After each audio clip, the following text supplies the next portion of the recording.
Hurricane Harvey was created as a tropical storm in the Caribbean Sea. As the hurricane moved toward the coast of Texas, it became ranked as a Category 4 hurricane.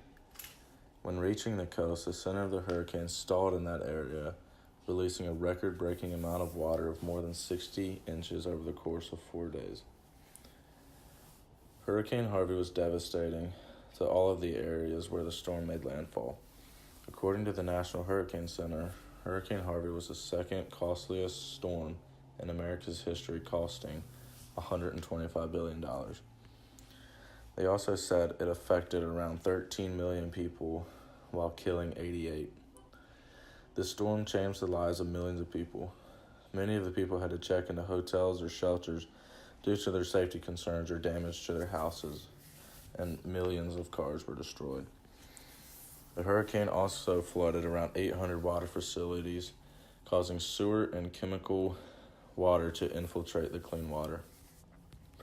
According to The Balance, global warming caused Harvey to be worse than it should have been. For example, because the temperature was 2 degrees higher than normal, it caused 38% more rain. Also, the rising sea levels made flooding worse. The worst part of the storm was in a wildlife region, causing a change in the animal's environment. Harvey destroyed many buildings in its path, including over 200,000 homes. The storm led to many cries across the country to bring and raise support for the victims. Once Hurricane Harvey passed through Texas and residents began re-entering the area, it was clear to the community that they would have to make some migrations and adaptations in response to the flooding. They did this by coming together as a community and helping one another.